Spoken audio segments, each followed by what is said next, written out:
Kayo po ba mga bossing ko isa sa mananaya at kayo po hindi makapanapanalo? Katagal-tagal nang tumataya ay hanggang ngayon hindi pa po nakakapanalo. Kapag tinotal nyo po ang inyo pong talo ay aabot din ito ng milyon mga bossing. Meron ako nakakwentuhan na ganyan. Tinuos po ang kanila po kanilang mga ticket na natalo. Ay milyon din ang inabot siya mga bossing. Kapag ganyan na sitwasyon, kailangan mo ng pampaswerte. At lahat po ng mga tumataya ay may mga kanya-kanyang pampaswerte. Kaya mainam na subukan nyo po ito upang kayo po ay makapanalo. Kailangan lamang po ninyo mga bossing ko ng bawang. Dami-damihan nyo na ang inyo pong bawang.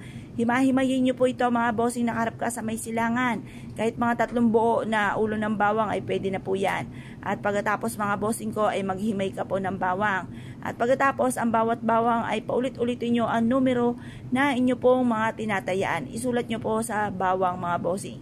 Tsaga-tsaga lang, ulit-ulitin nyo, isulat nyo po yan.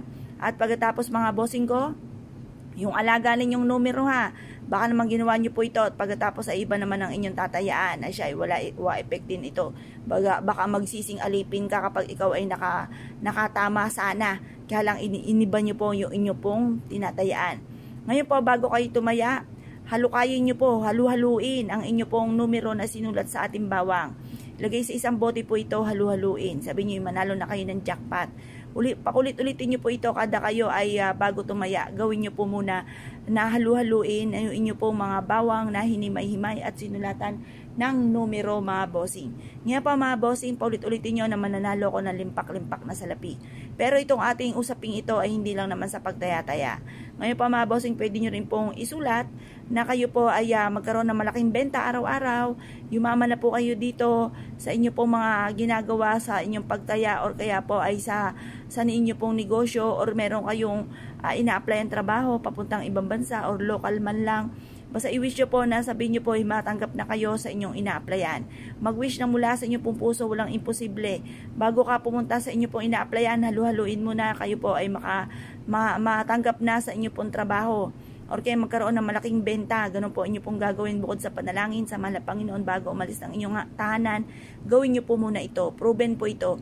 Ako pa mga bossing, kapag pa nakalimot po ako magdasal, ay ako po'y bumabalik, kumaharap muna ako sa altar at ako'y nagwi-wish ng mula sa puso.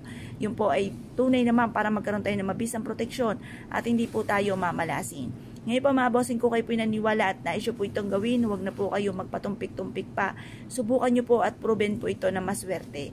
Ngayon pa mga bossing, gawin nyo po ito ng mga 6:30 or kaya po alas 7, matatapos ang paggawa ng mga pampaswerte hanggang alas 8 ng umaga. At ito po ilagay nyo po sa inyo pong hapagkainan, ang dulot nito ay napakaswerte. Tapos tatambalan nyo pa ng pampaswerteng orange, kahit isang piraso lamang, tambalan ng bawang at orange, naku isubok na po yan para maging masagana ang pamumuhay.